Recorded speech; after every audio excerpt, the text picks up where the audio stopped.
Hello जय हिंद aspirants, I hope you all are doing well. और आपकी तैयारी बेहतर तरीके से चल रही है। यूपीएसआई का एग्ज़ाम बहुत ही नज़दीक आ चुका है और आशा करता हूं कि आप सभी की तैयारी बेहतर तरीके से चल रही है। आप अच्छे तरीके से आपने अपनी नोट्स को मेंटेन किया होगा और समय से आप उन सभी नोट्स का रिवीजन करते रहिए, प्रीवियस ईयर क्वेश्चंस को सॉल्व करिए। इसी सीरीज़ में मैं एक ऐसा इंपॉर्टेंट एक्ट आपके सामने लेकर के आया हूँ जो कि इससे रिलेटेड कई सारे क्वेश्चंस पूछे जा चुके हैं यूपीएसआई में। ठीक है, तो ये ऐसा टॉपिक है जिससे क्वेश्चंस आने की बहुत ज़्यादा संभावना है। तो इससे रिलेटेड ये जो एक्ट है, नेशनल सिक्योरिटी एक्ट 1980 का, जिसको हिंदी में रासुका भी कहते हैं, राष्ट्रीय सुरक्षा कानून। और इससे रिलेटेड कई सारे क्वेश्चंस पूछे जा चुके हैं और संभावना है कि आगे भी पूछे जाएंगे। तो जो आने वाला एग्जाम है उसके लिए बहुत इंपॉर्टेंट है। दूसरी बात ये कि इससे रिलेटेड लास्ट में कुछ प्रीवियस ईयर क्वेश्चंस और इंपॉर्टेंट क्वेश्चंस को भी मैं करवाऊंगा, तो वीडियो के अंत तक बने रहना। शुरू करते हैं। सबसे पहले द नेशनल सिक्योरिटी एक्ट 1980 इसका नाम है। और इसको किस बात के लिए लाया गया, तो ये बेसिकली काम करता है प्रिवेंटिव डिटेंशन पे। प्रिवेंटिव डिटेंशन ऐसे कहते हैं कि मान लो अगर सरकार को किसी व्यक्ति पे ऐसा शक है कि ये देश की सुरक्षा पर कोई खतरा हो सकता है, तो उस चीज़ को प्रिवेंट करने के लिए उस व्यक्ति को डिटेन किया जा सकता है। इसीलिए इसका नाम प्रिवेंटिव डिटेंशन के तौर पे भी जाना जाता है। और ये पर्टिकुलर चीज़ यूपीएसआई में पूछी जा चुकी है, ठीक है, एज अ क्वेश्चन। तो आप देखेंगे इस पूरी वीडियो के दौरान कि ये बहुत ही इंपॉर्टेंट टॉपिक है। दूसरी बात ये है कि ये पूरे भारत पर लागू होता है। पहले क्या था कि ये सिर्फ ऐसे ही भारत पे तो था, बट ये जम्मू और कश्मीर में लागू नहीं था। लेकिन आप सभी को पता है 31 अक्टूबर 2019 के बाद धारा 370 खत्म हुई, है ना, 370। उसके बाद से ये संपूर्ण भारत पर लागू होने वाला कानून है। कौन सा? राष्ट्रीय सुरक्षा कानून, या जिसको हिंदी में बोलते हैं नेशनल सिक्योरिटी एक्ट 1980 का। ठीक, वही सेम बात यहाँ पे रिपीट की गई है कि एनएसए यानी कि नेशनल सिक्योरिटी एक्ट जो है, इसको प्रिवेंटिव डिटेंशन लॉ भी कहा जाता है। और ये पार्लियामेंट में 1980 में पास हुआ था। इंपॉर्टेंट ये है कि ये भी क्वेश्चन पूछ सकता है कि प्रेसिडेंट का अप्रूवल इसको कब मिला, इस एक्ट को। तो 27 दिसंबर 1980, ये डेट याद रखना। अगर क्वेश्चन पूछे, कैसे क्वेश्चन बन सकता है, देखो कि पूछ लेगा कि जो राष्ट्रीय सुरक्षा कानून है या फिर नेशनल सिक्योरिटी एक्ट है, इसको प्रेसिडेंट की जो सहमति है वो कब मिली। तो ध्यान रखना 27 दिसंबर 1980। टोटल इसमें 18 धाराएं हैं, टोटल 18 सेक्शंस हैं, ये भी ध्यान रखने वाली बात है। अब जो इंपॉर्टेंट चीजें हैं वो मैं आपको इसमें बताऊंगा, तो उन्हीं चीजों पे ज्यादा फोकस करना है, ठीक है। इंपॉर्टेंट ये है कि यहाँ पे जो लिखा हुआ है, national security act 1980 is an Indian law that provides for preventive detention. इसके बारे में हम पहले भी बात कर चुके हैं। With a view to preventing any person from acting in any manner prejudicial to the defense of India, the relations of India and with foreign powers or the security of India and for matters connected therewith। तो जो मैंने ऊपर बताया उसी को थोड़ा सा complex करके ये अपने शब्दों में बता रहा है कि जो प्रिवेंटिव डिटेंशन का कॉन्सेप्ट है कि ऐसे व्यक्ति को गिरफ्तार करना जिसके ऊपर संभावना है कि वो भविष्य में डिफेंस ऑफ इंडिया को खतरा हो सकता है, भारत की सुरक्षा के लिए खतरा हो सकता है, किसी और देश के साथ भारत के कैसे संबंध है उस पर खतरा हो सकता है ना। तो इन सभी मैटर से रिलेटेड अगर कोई प्रॉब्लम होती है तो वे प्रिवेंटिव डिटेंशन किया जाएगा उस पर्टिकुलर व्यक्ति का। और उसके लिए कौन सा कानून है? Again national security act 1980। ठीक, ओके। नेशनल सिक्योरिटी ये जो टर्म है, ठीक है, ये इसमें क्या नहीं आता है, ये इंपॉर्टेंट है और ये क्वेश्चन पूछा जा चुका है। इसके अंतर्गत इंडिया के जो इंटर स्टेट वाटर डिस्प्यूट्स हैं वो इंटरनल सिक्योरिटी यानी कि नेशनल सिक्योरिटी में नहीं आते हैं। ठीक है, अगर जैसे कहो कि जो कावेरी रिवर डिस्प्यूट है दो स्टेट्स के बीच में, ठीक है, उधर हरियाणा और पंजाब के बीच में है पानी को लेकर के, तो ये जो इंटर स्टेट वाटर डिस्प्यूट्स हैं ये नेशनल सिक्योरिटी में नहीं आते हैं। ये स्टेटमेंट बेस्ड क्वेश्चन में पूछ सकता है और ये इनफैक्ट पूछा भी जा चुका है यूपीएसआई के 2021 का जो एग्जाम हुआ था पहली शिफ्ट में 14 नवंबर को, उसमें ये क्वेश्चन पूछा जा चुका है। ठीक है, तो ध्यान रखना national security does not include India's inter state water disputes. ठीक है, ये समझ गए।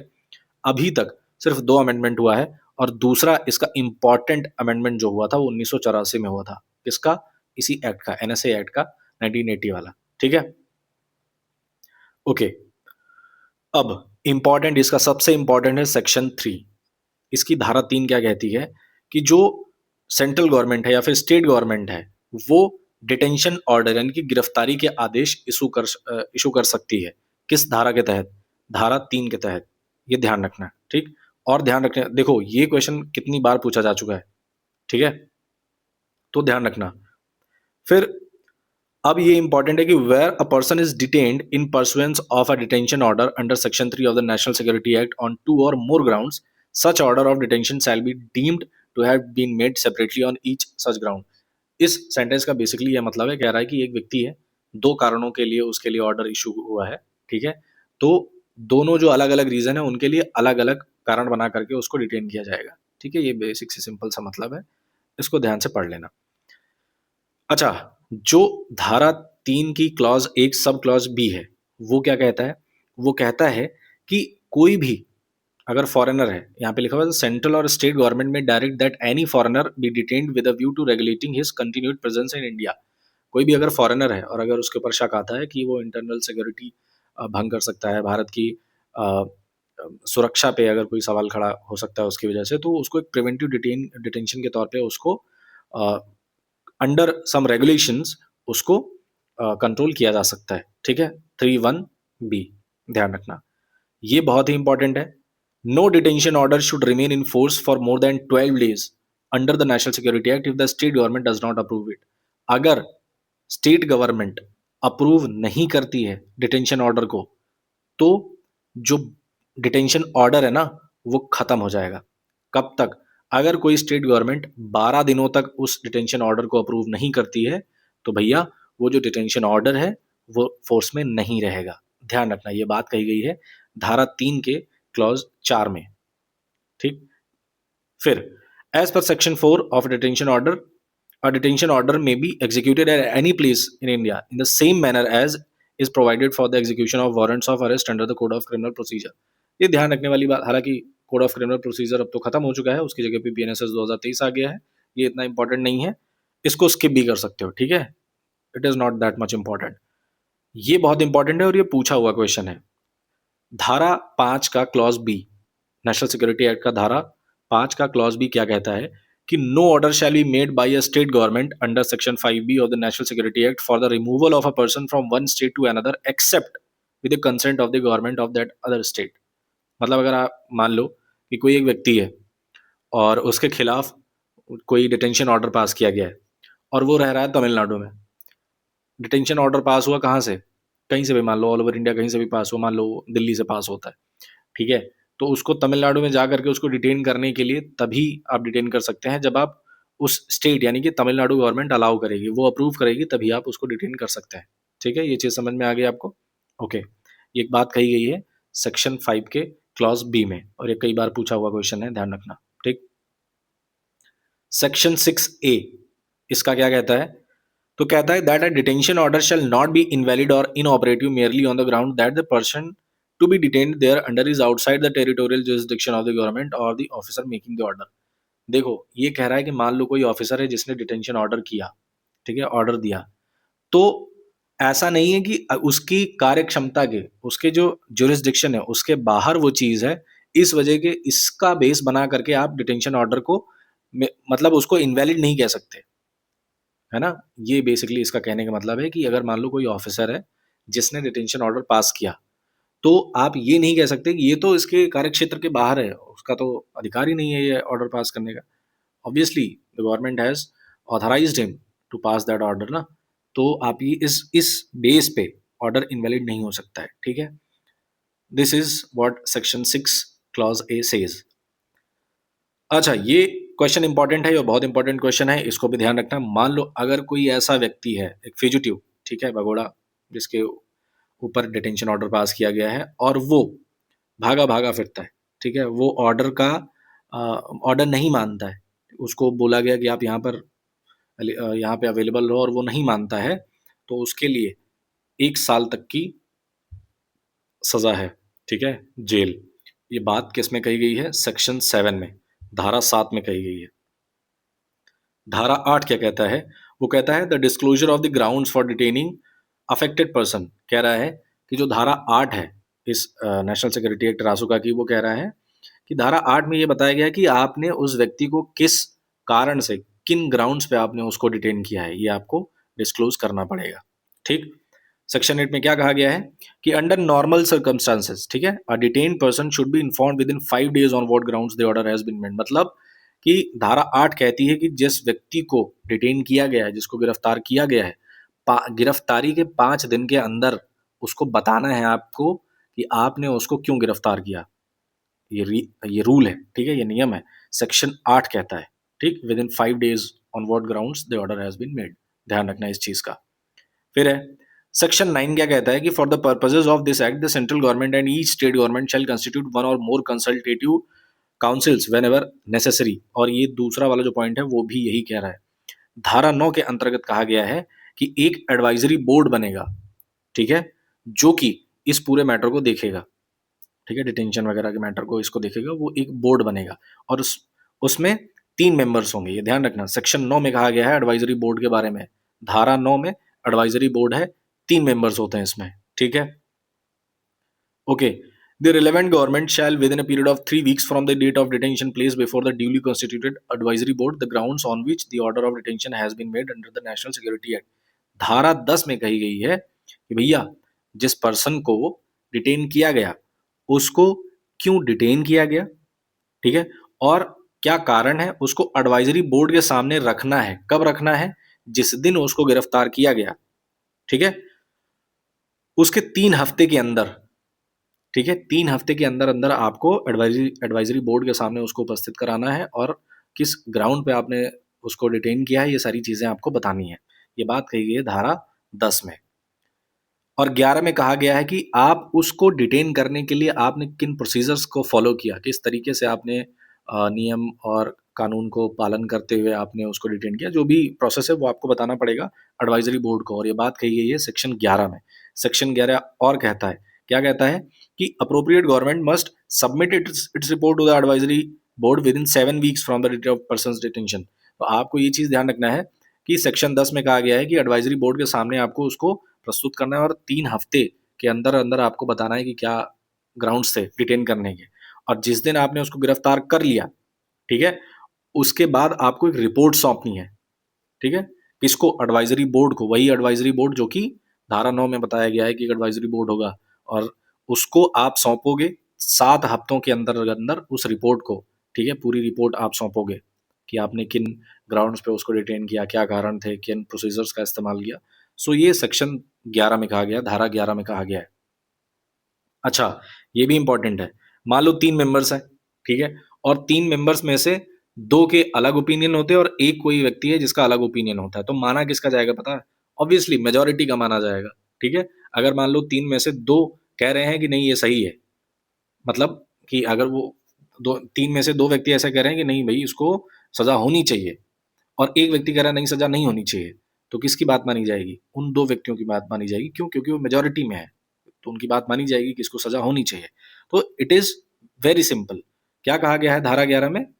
सेक्शन 11 में कहा गया है कि जो मेजॉरिटी है मेंबर्स की, उनके ही ओपिनियन जो है वो बोर्ड के ओपिनियन माने जाएंगे। ठीक, ये चीज आपको समझ में आ गई होगी। Each such council shell consist of 3 persons. कह रहा है जैसा कि अभी हमने ऊपर बात करी कि 3 मेंबर्स होंगे इस काउंसिल में और उनकी क्वालिफिकेशन क्या होगी? वो या तो हाई कोर्ट के जज रह चुके हों या फिर उनकी ऐसी क्वालिफिकेशन हो कि वो एक हाई कोर्ट के जज पे अपॉइंट हो सकते हैं। This is what is the qualification of being a member of advisory board, ठीक है। अगर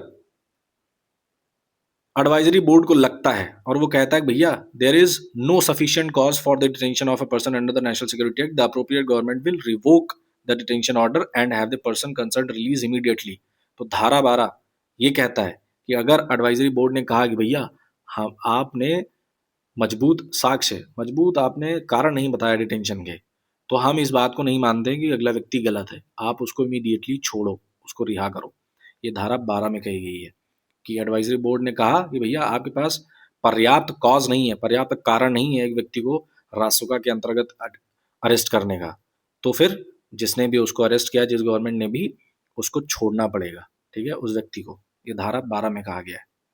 the maximum period of detention, ध्यान रखना क्या? 12 महीने। सेक्शन 13 में कहा गया है कि किसी व्यक्ति को डिटेन करने का जो मैक्सिमम पीरियड है रासुका के अंतर्गत वो 12 महीने यानी कि 1 साल है, ठीक है। और 14A में क्या कहा गया है? अगर कोई व्यक्ति यानी कि default in efforts to combat terrorist and subversive activities, तो क्या क्या चीजें आती हैं इसमें? डिफेंस ऑफ इंडिया आता है, सिक्योरिटी ऑफ इंडिया। अगर कोई व्यक्ति डिफेंस ऑफ इंडिया को टारगेट कर रहा है, सिक्योरिटी भारत की सिक्योरिटी को टारगेट कर रहा है, किसी स्टेट की सिक्योरिटी उससे प्रॉब्लम हो, मतलब कि किसी स्टेट की सिक्योरिटी उसमें उसकी वजह से प्रॉब्लम में आ रही है तब, या फिर to prevent him from acting in any manner prejudicial to the maintenance of supplies and services essential to the community. यानी कि मान लो, इसके बारे में मैंने ऑलरेडी वीडियो बनाया था जब मैं प्रैक्टिस सेट करवा रहा था, उसमें ये क्वेश्चन मैंने आपको डिस्कस करवाया था, और उसमें बताया था कि मान लो पता चला कि कोविड, जब जैसे कोविड का समय था और उसमें हॉस्पिटल्स के लिए ऑक्सीजन पहुंचाई जा रही है, और कोई व्यक्ति है कि उसने भैया गाड़ी रोक ली और कह रहा है कि हम फिरौती मांग रहा है कि हमको इतने रुपए दो, नहीं तो हम ये ऑक्सीजन सप्लाई नहीं होने देंगे, तो वो रासुका लग जाएगा उसके ऊपर। क्यों? क्योंकि वो कम्युनिटी के लिए जो सर्विस जा रही है ना, उसमें बाधा डाल रहा है।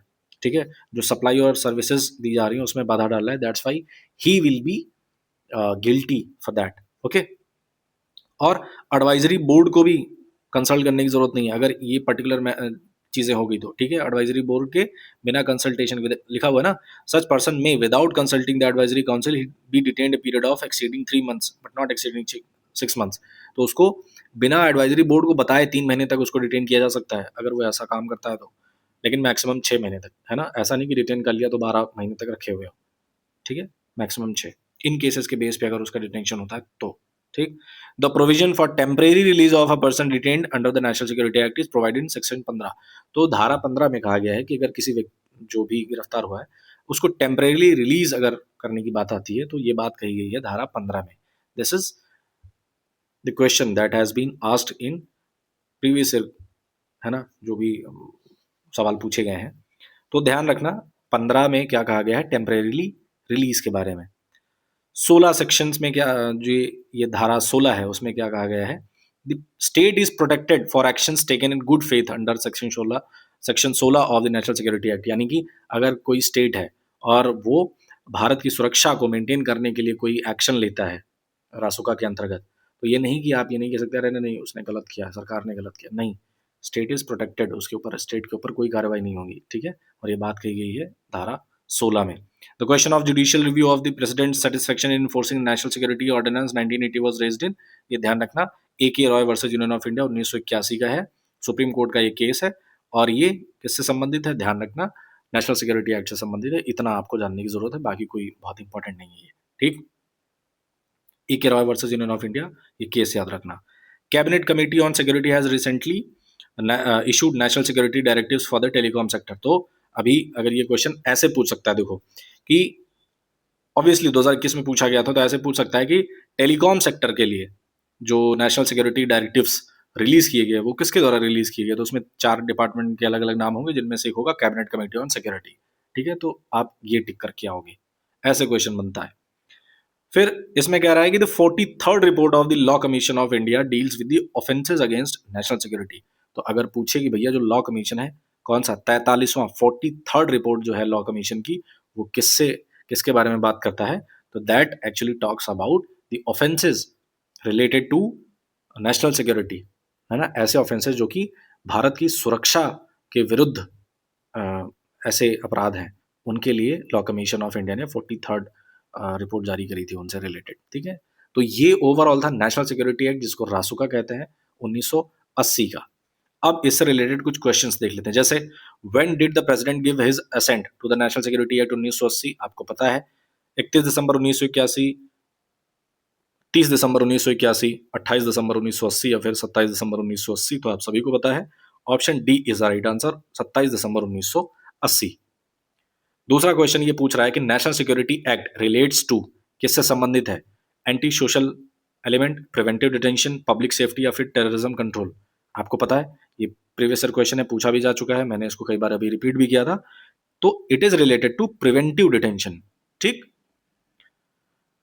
क्वेश्चन पूछ रहा है in which year was the second important amendment to the national security Act passed. आपको पता है, मैंने बताया था कि इसका दूसरा सबसे इंपॉर्टेंट अमेंडमेंट कब हुआ था इस एक्ट में, 1984, 85, 86, 87, तो आपको पता है 1984। ठीक, meaning of detention order under the national security act, order made under, किस के अंतर्गत ये कहा गया है, डिटेंशन ऑर्डर की मीनिंग, सेक्शन 2354, तो आपको पता है section 3 is the right answer. ठीक है, next question, under the national security act a fugitive who fails to comply with an order may be sentenced to imprisonment for up to, कब तक उसको सजा हो सकती है अगर वो ऑर्डर नहीं मानता है, ठीक है। 6 मंथ, 3 मंथ, 1 ईयर, 2 ईयर, आपको पता है ना, 1 ईयर, 1 साल।